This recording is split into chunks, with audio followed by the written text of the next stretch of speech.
Bom dia, meninos e meninas do quarto ano. Vamos começar a nossa aula de hoje. Hoje a nossa aula vai ser a respeito do surgimento das indústrias e vocês vão pegar a apostila grupo 4, que a gente já vai partir direto para os exercícios, porque são 11 exercícios a respeito dessa aula, né? Eu já expliquei para vocês na aula passada como foi que as indústrias surgiram, expliquei também junto com o surgimento das indústrias, a diferença entre artesanato e manufatura. Hoje nós vamos utilizar todos esses conhecimentos aprendidos na aula passada para realizar estes 11 exercícios. Vamos lá? Vocês vão colocar a apostila de vocês na página 203 do grupo 4. O primeiro exercício que nós vamos fazer é o exercício de número 2. Deixa eu pegar aqui. Então, nós vamos fazer o exercício de número 2. Eu vou ler e explicar para vocês esse exercício. Observe a imagem atual de resíduos industriais sendo jogados diretamente em um rio. Essa imagem aqui, ó. Percebam os resíduos sendo jogados no rio. Converse com seu professor e com os colegas sobre essa imagem e responda as questões a seguir. Bom, por essa imagem a gente já pode ver que a indústria ela causa poluição aquática, né? Poluição dos rios. Vamos ver as perguntas. A. Como que as indústrias contribuem para poluir os rios? Está explícito na imagem, jogando seus resíduos nas águas dos rios, sem nenhum tipo de tratamento, né? A poluição causada pela Revolução Industrial atingiu somente os rios? Lembra na aula passada quando eu mostrei para vocês a Revolução Industrial? A poluição que a Revolução Industrial causou foi somente na água dos rios ou não? Ela poluiu outra parte do meio ambiente? Claro que sim, né, gente? A Revolução Industrial, ela causou não só a poluição dos rios, ela causou também a poluição atmosférica, a poluição do ar que a gente respira. Por quê? Porque todas as máquinas a vapor daquela época, elas funcionavam através da queima do carvão. Então, vocês vão elaborar a resposta do item B de bom. C. De que maneira podemos diminuir ou até mesmo evitar que os rios sejam poluídos com os resíduos das indústrias? Em primeiro lugar, antes da indústria jogar esse resíduo no rio, ela tem que tratar esse resíduo para que ele polua o menos possível. E em segundo lugar, também, a indústria ela pode encontrar um outro lugar para descartar esse resíduo, que não seja a água do rio. Até porque essa água do rio é a água que chega até as nossas casas para nosso consumo. E mesmo que a indústria trate esse esgoto, que mesmo que ela trate esse resíduo, um pouquinho de poluição sempre sobra, né? E aí isso é prejudicial para quem? Prejudicial para nós, seres humanos. Meninos, essa questão 2, eu falei as respostas para vocês, por quê? Porque fala que é para a gente conversar, né? E como infelizmente não tem como a gente conversar, porque não estamos presentes na sala de aula e por chamada de vídeo fica muito difícil, então eu já fui falando e explicando para vocês. Agora vocês só vão elaborar as respostas escritas, tá bom? Vamos agora para a página 204, exercício 3. Marque a alternativa correta que traz a matéria-prima referente à frase a seguir. Ele é tirado das minas e a sua queima fazia as máquinas a vapor funcionarem. Na época da Revolução Industrial, qual material era queimado para que as máquinas pudessem funcionar? Leiam as 5 alternativas e marquem a alternativa correta. 4. Relacione as colunas. Bom, esse exercício aqui é muito bom para a gente relembrar a diferença entre artesanato, manufatura e indústria. O trabalho ocorre em fábricas, onde há operários. Isso aqui é artesanato, manufatura ou indústria? Coloca a letra que representa aqui. O trabalho é executado por uma única pessoa. O trabalho ocorre com cada artesão fazendo uma parte do produto. Então, você vai ler as 3 frases que eu já li com vocês e você vai colocar as letras, letra A se for artesanato, letra B se for manufatura, letra C, se for indústria. E agora vamos para o exercício 5, né? Exercício 5, observe as imagens. Se vocês observarem com bastante atenção as imagens, vocês vão perceber que são crianças, né, que estão trabalhando, né? Como você imagina que seja o dia a dia dessas crianças? Pensa no seu dia a dia e pensa no dia a dia dessas crianças. Quais são as diferenças que você acha que existem entre vocês duas, né? Entre você e essas crianças aí? Por que você imagina que no Brasil, atualmente, ainda há o trabalho infantil, apesar dele ser proibido? Bom, o trabalho infantil, é claro que ele é proibido. Mesmo assim, aqui no Brasil, ainda existem muitas crianças que trabalham. Por que será, né?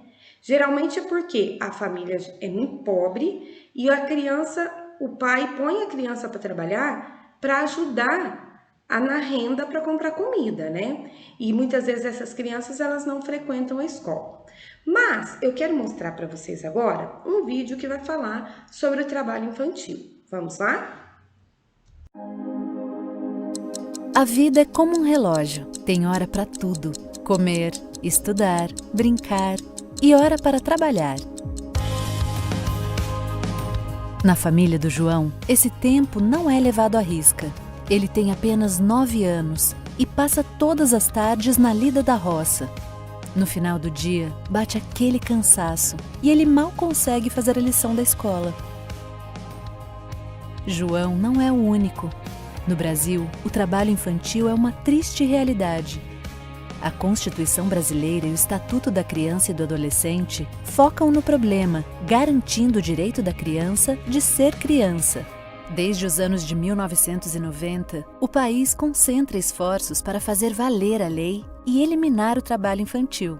De lá para cá, os índices caíram, mas ainda são muito preocupantes. Os motivos que levam a criança a trabalhar cedo são inúmeros: ajudar no sustento da casa, falta de políticas públicas, valores culturais.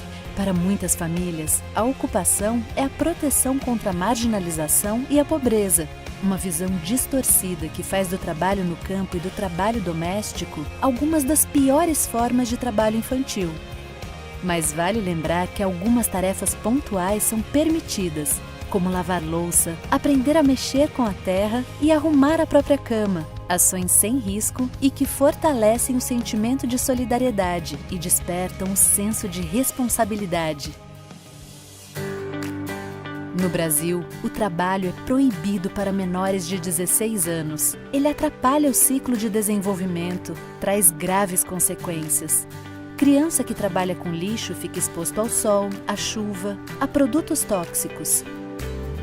Carregando peso, pode ter problemas de coluna e deformação nos ossos. Crianças que manuseiam produtos tóxicos como o veneno podem ter problemas de pele e dificuldade para respirar. Elas também podem ficar deprimidas.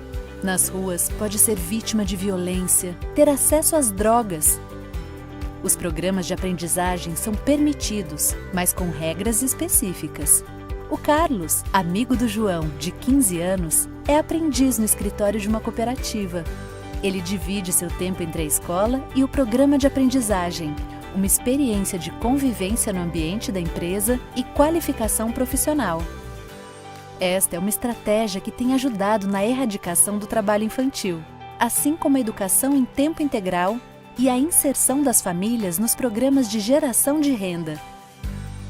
Outras atitudes também são fundamentais: não adquirir produtos e serviços de crianças, acompanhar a frequência escolar, fiscalizar e denunciar.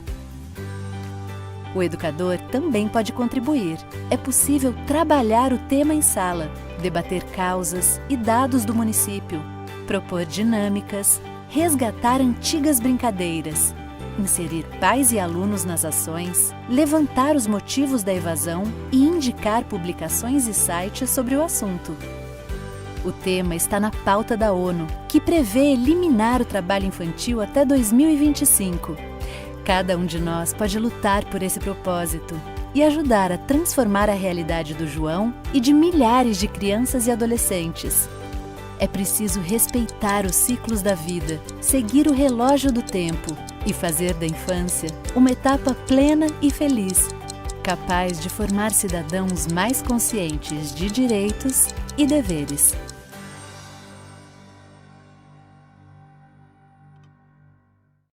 Meninos, agora que vocês já assistiram ao vídeo sobre o trabalho infantil, eu quero que vocês pensem, reflitam sobre essas questões. Como você imagina que seja o dia a dia dessas crianças que trabalham, né? Todos os dias trabalhando. Por que você imagina que no Brasil atualmente ainda existe o trabalho infantil, apesar dele ser proibido? Não precisa escrever nada, só precisa refletir e pensar sobre essas questões. E agora na página 205, nós vamos fazer o exercício de número 6. Observe as imagens e depois responda às questões. Em qual das imagens as crianças estão vivenciando uma situação que é saudável para a infância? Então, qual dessas duas imagens representa uma situação saudável para a infância dessas crianças? A imagem A ou a imagem B? Escrevam aqui. E explique por quê. Por que você escolheu essa imagem, tá bom? Item B de bola. Converse com o seu professor, com seus colegas, sobre a importância de vocês estarem na escola e escreva as conclusões a seguir. Por que é importante estarmos na escola, estudarmos, mesmo que nesse momento os nossos estudos sejam através das aulas virtuais? Meninos, tudo que a gente aprende na escola vai contribuir para que a gente possa ter um bom emprego no futuro e possamos ter um futuro melhor. Vocês acham que essas crianças que não vão à escola, que desde cedo trabalham nessas condições, vocês acham que elas podem ter um futuro melhor? Ou elas vão passar o resto da vida fazendo isso? Então a escola proporciona para as crianças a base de um futuro melhor, por isso ela é tão importante assim. 206, 7. Complete as frases com as palavras a seguir: ovelhas, vapor, Inglaterra e crianças. Então, você vai ler todas essas frases, né? A, B, C e D, e vai completar essas frases com essas palavras, dando sentido à frase de acordo com tudo que a gente estudou nesse grupo, né? Nessa aula. Com o aperfeiçoamento do motor a vapor, 2 meios de transporte foram desenvolvidos. Quais foram eles? Eu já falei para vocês que é a locomotiva a vapor, que servia para levar o carvão até as indústrias e também servia para o transporte de pessoas, né? Acontece que a locomotiva a vapor, ela transporta pessoas dentro de um mesmo continente. E naquela época, quando as pessoas queriam navegar de um continente ao outro, como foi o caso dos portugueses que descobriram o Brasil, eles utilizavam barcos à vela. E aí, com o passar do tempo, com o surgimento da locomotiva a vapor, surgiram os navios a vapor, que eram muito, mas muito mais rápidos, né? Nessas viagens entre um continente e outro. Então, os 2 meios de transporte que surgiram nesta época foram a locomotiva a vapor e o navio a vapor. Questão 9. Circule a palavra que não se relaciona com o surgimento das fábricas.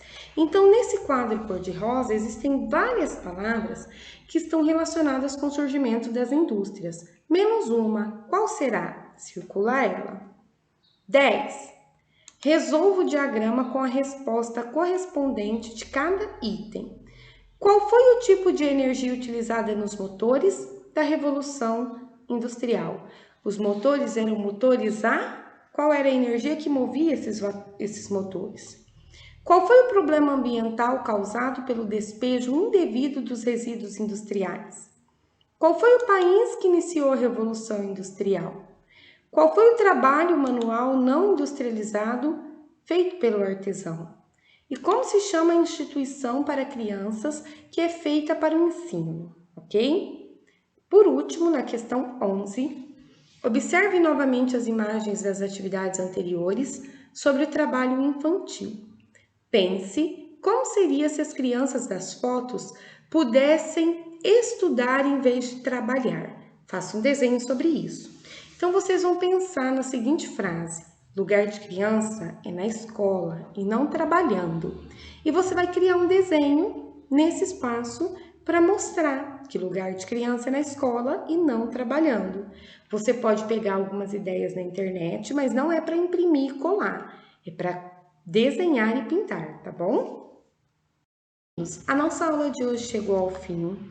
Você vai tirar foto das páginas 203 até 208 e mandar as fotos para a tia Letícia poder fazer a correção, tá bom? Um beijo para vocês e até a próxima aula.